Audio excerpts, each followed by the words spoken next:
नमस्कार। मेरा नाम डॉक्टर अवधेश खरे है। एडवेंचर के इस एपिसोड में हम संस्थानों द्वारा NIRF रैंकिंग के स्वमूल्यांकन के बारे में चर्चा करेंगे। इसलिए इसका टॉपिक है NIRF रैंकिंग का स्वमूल्यांकन। यह एपिसोड दिनांक 5/11/2021 को प्रकाशित हमारे पेटेंट नंबर 202 111 040 595 पर आधारित है, जिसका शीर्षक है academic competency and commitment based self assessment bye institutions seeking ranking in NIRF। NIRF एक कार्यप्रणाली है जो भारत के आवेदक संस्थानों को रैंक प्रदान करती है और इसलिए ये छात्रों, अभिभावकों, उद्योग और संस्थानों जैसे स्टेक होल्डर्स के बीच में बहुत लोकप्रिय है। ये देश के किसी भी संस्थान की जेन्युइन रैंकिंग स्टेटस प्रदान करता है। NBA, NAC, NIRF जैसी कई मान्यता प्रक्रियाओं में से NBA और NAC पूर्ण ग्रेड प्रदान करते हैं और समान ग्रेड प्राप्त करने वाले संस्थानों को एक समान माना जाता है। इस प्रकार बहुत सारे संस्थान एक ही ग्रेड स्थान पर स्थापित एकत्रित हो जाते हैं। जैसे आजकल हर यूनिवर्सिटी बोल रही है कि हमको नैक ने A+ ग्रेड दिया हुआ है।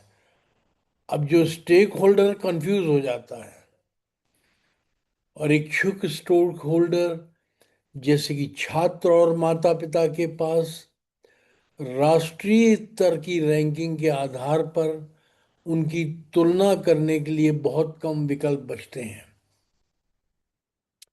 भारत में रैंकिंग के लिए MHRD द्वारा विकसित कार्यप्रणाली भारत के विभिन्न संस्थानों को 5 असेसमेंट पैरामीटर के आधार पर NIRF रैंकिंग प्रदान करने की प्रक्रिया का विस्तृत विवरण प्रदान करती है।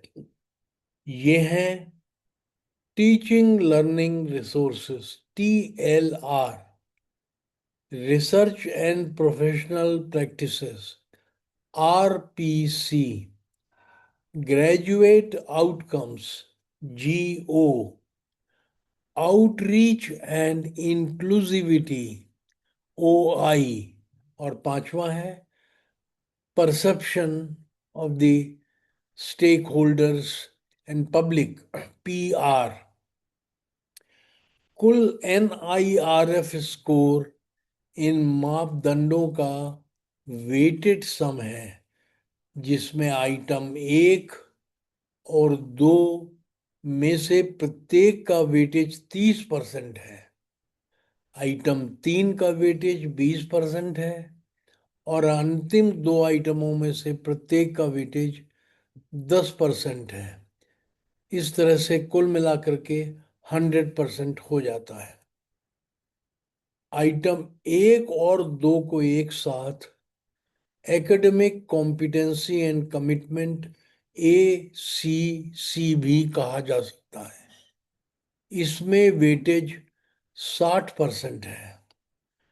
संस्थान स्वयं प्रस्तावित parameter academic competency and commitment की आसानी से गणना कर सकते हैं, जो बहुत हाई प्रोबेबिलिटी के साथ संभावित एनआईआरएफ रैंकिंग के लिए एक बहुत अच्छा प्रेडिक्टर है। एनआईआरएफ की समीक्षा से निष्कर्ष निकाला गया कि एनआईआरएफ ने प्रक्रिया की पारदर्शिता के कारण जनता में विश्वास अर्जित कर लिया है। उच्च शिक्षा संस्थानों की रैंकिंग एक विश्वव्यापी स्वीकृत प्रैक्टिस है और कई एजेंसियां इन इंस्टीट्यूट्स और यूनिवर्सिटीज की ग्लोबल रैंकिंग भी प्रदान करती हैं। भारत में एनआईआरएफ द्वारा प्रदान की गई संस्थानों की रैंकिंग सभी संबंधित पक्षों द्वारा व्यापक रूप से स्वीकार की जाती है। हालांकि आवेदक संस्थान अक्सर एनआईआरएफ में मिलने वाले पॉसिबल रैंक का स्वयं आकलन करने के लिए कुछ सरल प्रक्रिया की हरदम तलाश में रहते हैं। अब हम बात करेंगे एसीसी आधारित स्वमूल्यांकन। हम अपने पेटेंट संख्या 202, 111, 040, 595 में उपलब्ध विस्तृत विवरण के अनुसार संस्थान द्वारा निम्नलिखित मापदंडों की आसानी से गणना की जा सकती है।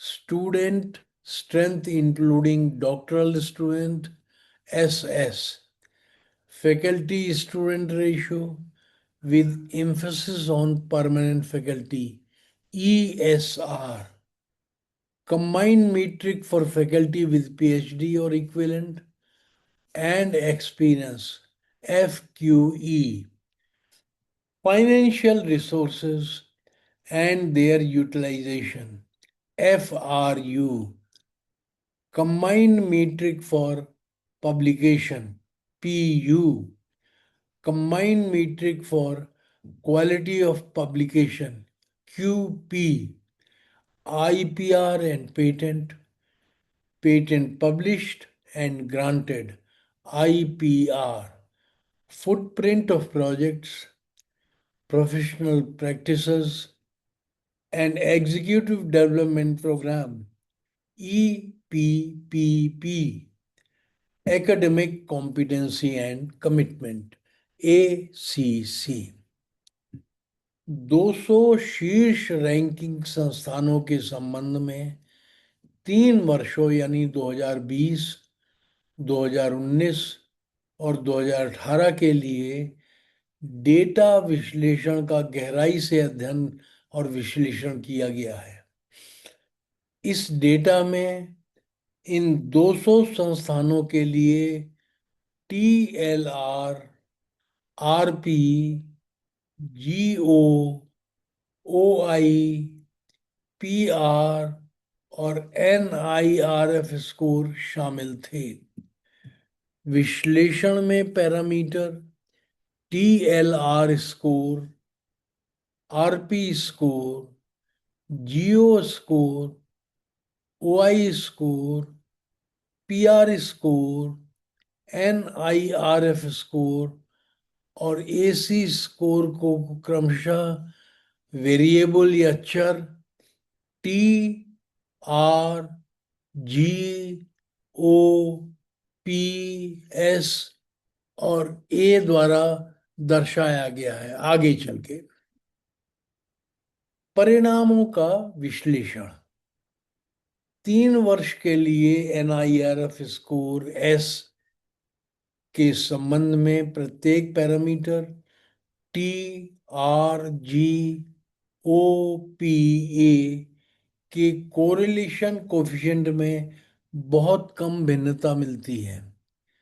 वेरिएबल R, P और A के कोरिलेशन के एवरेज कोफिशिएंट 0.9 से अधिक है।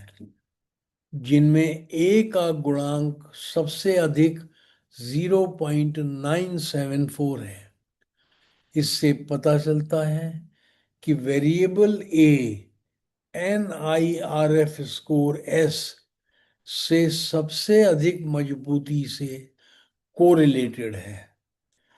चर टी जी ओ के लिए सहसंबंध कोरिलेशन के औसत गुणांक NIRF स्कोर एस से खराब रूप से पुअर रूप से सहसंबंध है, पुअरली कोऑर्डिनेटेड है, कोरिलेटेड है।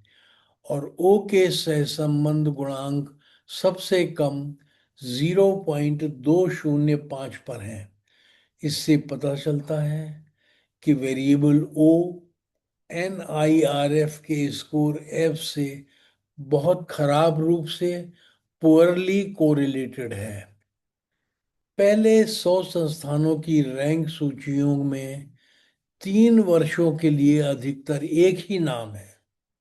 हालांकि रैंक 101 से 200 तक की दूसरी रैंक सूची में नए संस्थानों के नाम देखे गए इन वर्षों में 2018, 2019, 2020 में।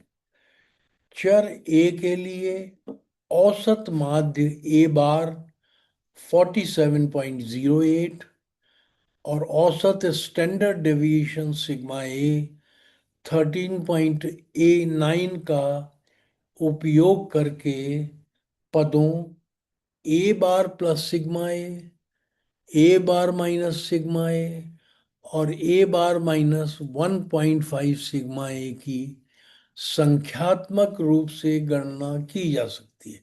ये बहुत सरल है, इजी है। AAC स्कोर की range A bar plus sigma A से ज्यादा होने पर उत्कृष्ट श्रेणी है तथा संभावित रैंक 1 से 15 के बीच में आती है। AAC स्कोर की रेंज ए बार और ए बार प्लस सिग्मा के बीच बहुत अच्छी श्रेणी बनती है तथा ये संभावित रैंकिंग 16 से 50 के बीच में आती है। AAC स्कोर की range A bar minus sigma A तथा ए बार के बीच में अच्छी श्रेणी बनती है तथा संभावित रेंज 51 से 100 के बीच में आती है। AAC स्कोर की range A bar minus 1.5 sigma A तथा ए बार माइनस सिग्मा ए के बीच संतोषजनक श्रेणी है और संभावित रैंक 101 से 200 के बीच में आती है। ए बार माइनस 1.5 सिग्मा ए से कम AAC का स्कोर खराब श्रेणी में आता, बहुत पुअर श्रेणी में आता है और संभावित रैंक 201 से और नीचे बनती, अधिक बनती है। इस प्रकार अगर हम AAC की स्कोर रेंज देख करके पता कर लें कि वो कहाँ बनती है हमारे संस्थान की, तो हम अपने संस्थान का संभावित जो स्कोर है, जो श्रेणी है, रैंक है, वो पता कर सकते हैं। संस्था द्वारा सुमूल्यांकन। NIRF रैंक सूची में अपनी स्थिति के स्वमूल्यांकन के लिए संस्थान को अपनी संस्था के ACC पैरामीटर का मान प्राप्त करने की जरूरत है, आवश्यकता है। ACC पहले प्राप्त किए गए TLR और RP का सरल औसत है, कॉमन मीन है। अब संस्थान की पॉसिबल रैंक रेंज का बहुत हाई प्रोबेबिलिटी के साथ अनुमान लगाया जा सकता है।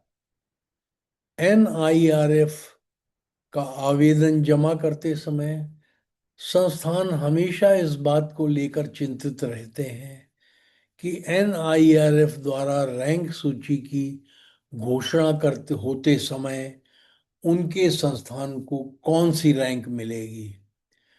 वे संस्थान ऐसी मेथडोलॉजी की तलाश में रहते हैं जिसकी मदद से एनआईआरएफ का आवेदन जमा करते समय ही उनकी अपनी संभावित रैंक का वे अनुमान लगा सकें।